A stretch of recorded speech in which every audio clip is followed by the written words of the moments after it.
When it comes to the M4 platform, for me, they're like Pokemon cards, and I just gotta catch them all. In honor of the Marine Corps birthday last week, today we're gonna be covering my Marine Force Recon M4a1 build. I'm not gonna be covering the origin of the M4. I've already done a video on that. If you're interested, you can go and check it out. I'm also not really going to be talking about the Block 1, that'll be in the future, or the Block 2 in this video. Now the Block 2, I've done one video on, I've got another one coming. If you're interested in the Block 2, check that out. Now, what I will be talking about are the major variations of the FSP guns, or front sight post, and my obsession with building them and collecting them. Now there's more than this, but there are four generally major variations. There is going to be the standard Block 1, the CAC MRE, the Daniel Defense RIS 2 FSP, and the Ergo rail extension.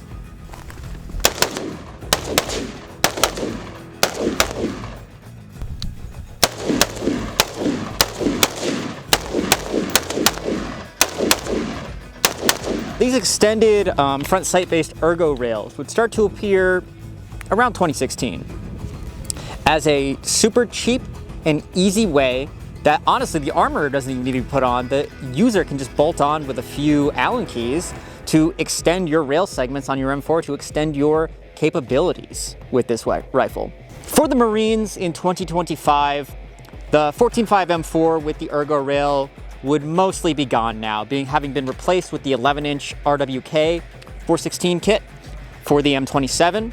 Now, I do still have a photo of a Marine Recon guy with a 14.5 M4 in 2025, so they are maybe one or two still floating around, but they're pretty rare these days.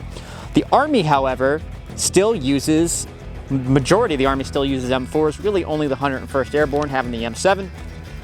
And Ergo rails are extremely common as well, especially in the airborne 82nd, 173rd, just being examples. So these are still alive and kicking.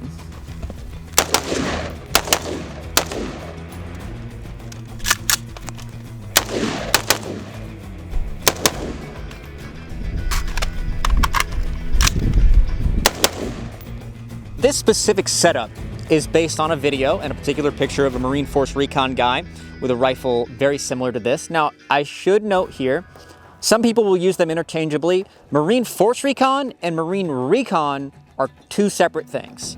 And they're equipped very similarly today, with MARSOC having taken a lot of that special operations role away from Force Recon that they would have had earlier.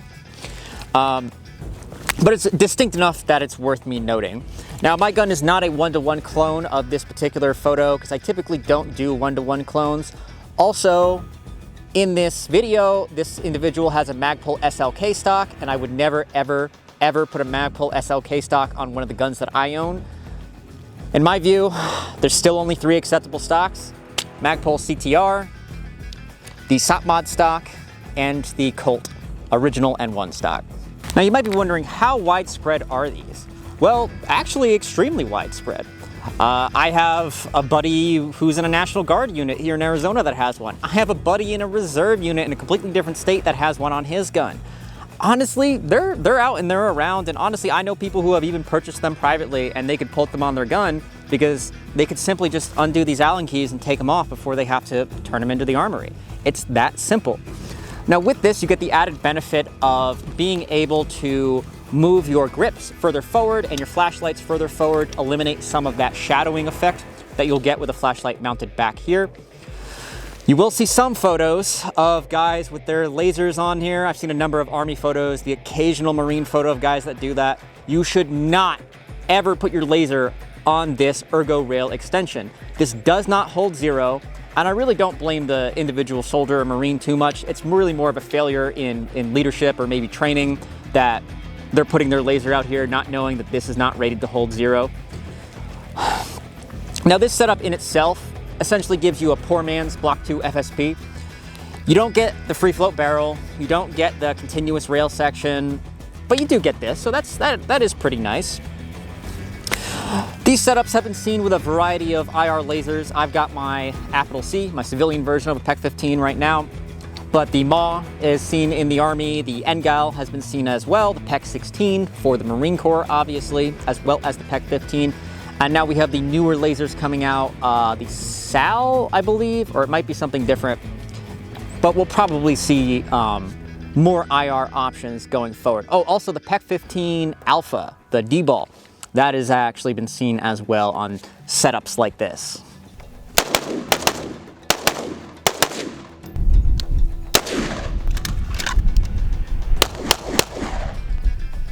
I mentioned earlier, I don't typically do one-to-ones, or in this case, very close to a one-to-one, but I experimented with a few different setups on this rifle that are also correct. Before I had the Aimpoint Comp M4, I have now, and it's also the one that is optic that is matching the video.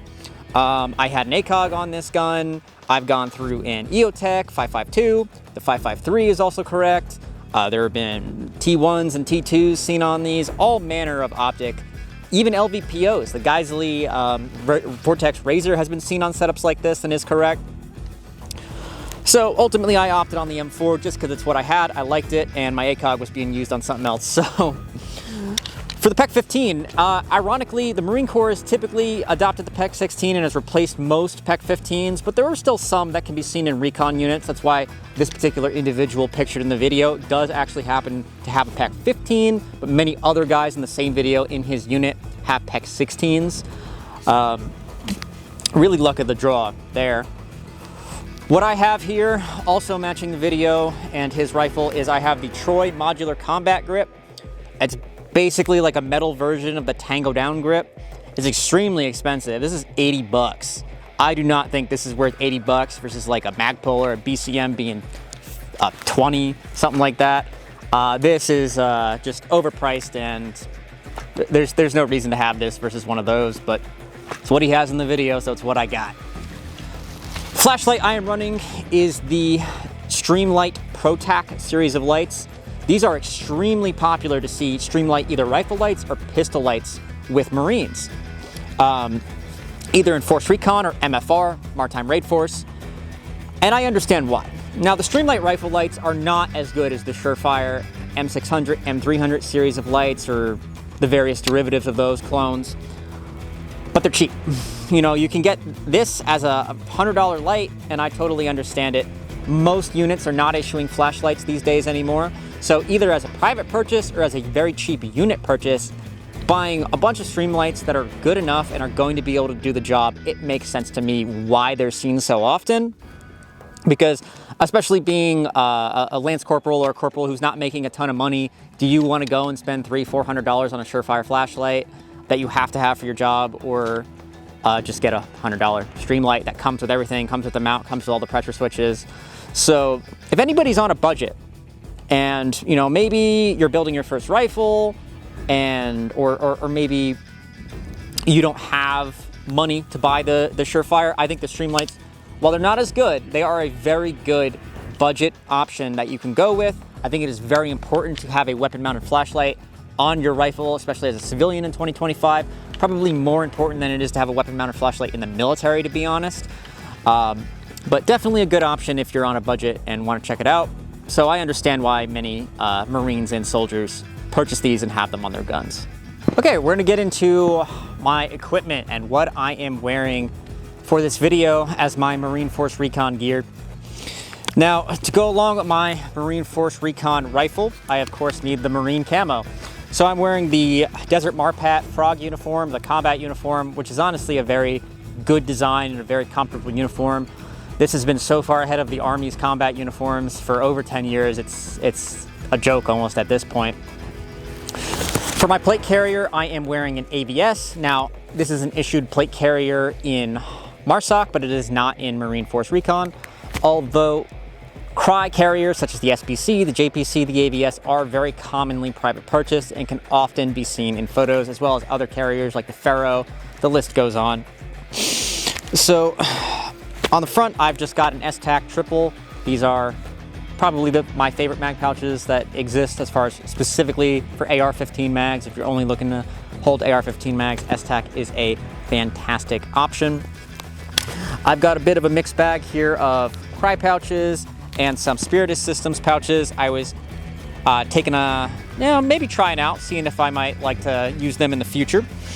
My radio pouch is made by Tier Tactical. It's one of their older legacy designs. I don't like it a whole lot, but it's something I had laying around, so fuck it, might as well use it. On my back, I have the Cry Precision flat pack zip-on thing that came out with the JPC R series. Just something I was trying out versus the Haley Strategic flat pack. Honestly, I think I probably still like the Haley one a little bit better. This one's just a little bit convenient because it can zip on instead of having to molly directly. For my belt, I have one of the Ronin Tactical Gunfighter belts on. And this is made up mainly with Haley Strategic stuff. I have 2 Haley Strategic mag pouches. I've got an S-Tac 1911 pouch up front for my M4a1 Raider. This is simply because Haley Strategic doesn't make a single stack mag pouch, so I'm using the S-Tacs. Then I have the Haley Strategic blowout kit. Doesn't have anything in it for right now because I'm lazy. I'm not taking it out of my normal gear. And the Haley Strategic tourniquet pouch is also on my back.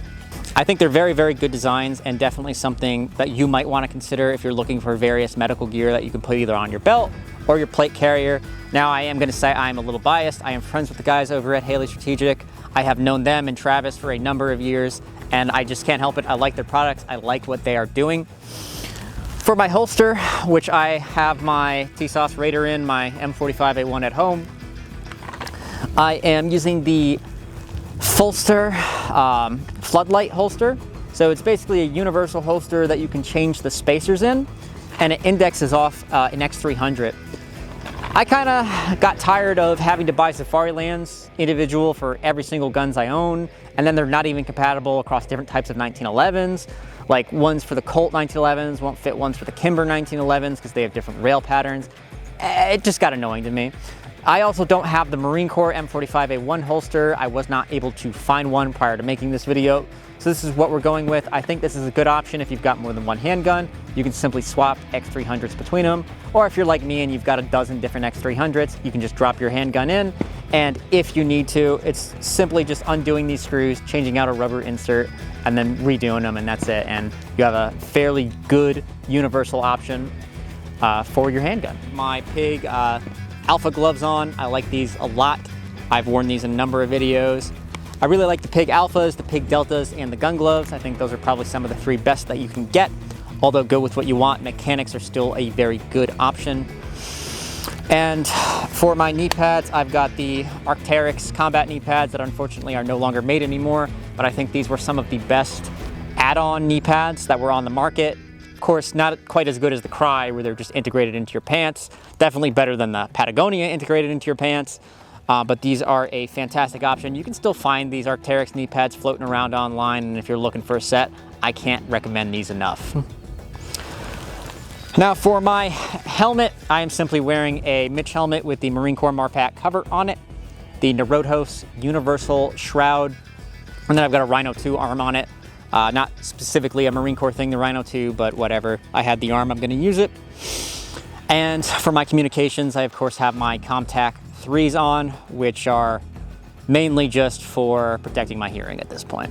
As far as the build for this rifle, I just have it on a Bad Attitude M4a1 lower. They actually have become one of my favorite companies for doing everything from military clones to video game clones. They're super cool. I honestly can't highly recommend them enough. And I have that mounted on my Colt C-stamp keyhole upper. I've got my normal CAC rail that you would expect on here. In this particular gun, I'm running the BCM Enhanced trigger. Just something I got for free, so I'm trying it out from a friend of mine. Figured it's worth giving it a go. It's certainly better than a standard USGI, I'll give it that. I also have my CAC USMC marked rear sight on here. That would be standard issue for all of the Marine Corps guns, so it kind of helps a little bit more to it being a Marine Corps clone. Obviously my Magpul CTR, as I talked about before. In this gun, I do have an H2 buffer as well. More correct would probably be the H1, but I don't care. I like the H2 buffer, and it's not even an element that you can see in this gun. And then I've got my normal A2 crappy pistol grip. Now with this system, it's not all sunshine and rainbows. There are definitely some drawbacks to it. First off, it is a solid chunk of aluminum you're putting on the end of your gun, so there's a weight consideration. This thing is decently heavy. Combine that with the SOCOM barrel of the modern M4a1, and you get some decent weight there. Granted, I am not a big fan of the SOCOM barrel. I prefer the government profile in every single instance, and ultimately it's what SOCOM ended up going back to, so that kind of validates me. It's a system where it's not free float, it is bolted to the front sight, so it is attached directly to the barrel, and any pressure that you put on this rail is going to be exerted on the barrel if you're against a barricade or something like that, so that is something to keep in mind.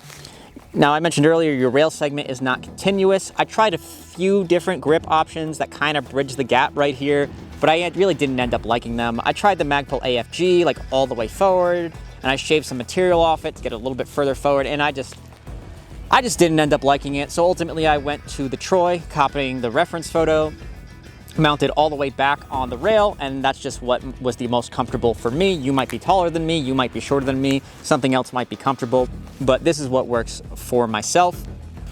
I'm just gonna do a brief note on it. I've got the Blue Force Gear Vickers sling on here. Now this is a standard issue in the Marine Corps, although they are issued the Coyote ones, and that is the one in the photo. I've got a multicam one, I don't have the Coyote one, so it's just what I'm using. Although private purchase slings are fairly common in the Marine Corps, especially in units like Force Recon and Maritime Raid Force, it is very common to have small elements like that for personal equipment. So what I have on my gun right here, that is not necessarily matching the photo, but not necessarily not clone correct. I have seen guys with them. I have the Voltor extended charging handle here. This is my favorite charging handle by far. I like it more than the Geissele, I like it more than the Badger. This one has just been my favorite for a long time. Even back when they were the BCM ones and they had their collaboration with Voltor, I still liked these. Certainly better than your standard charging handle. Just one extra element that I've added to the gun that is something for me. I typically like to put my own twist on weapons and equipment. I'm not typically doing a one-to-one to a particular guy. What I kind of like to do is, given everything that was available and commonly used at the time, how would I set up my weapons and equipment? So this is one thing for me. Now, of course, to go along with that, I am rocking the Gen 3 PMags, which are the Coyote ones, of course, adopted by the Marine Corps. And the Marine Corps has absolutely been killing it with their force design. They are so far ahead of the Army in pretty much everything now. It's really quite amazing, because the Marine Corps for a long time had a reputation of getting the Army's hand-me-downs and being poor.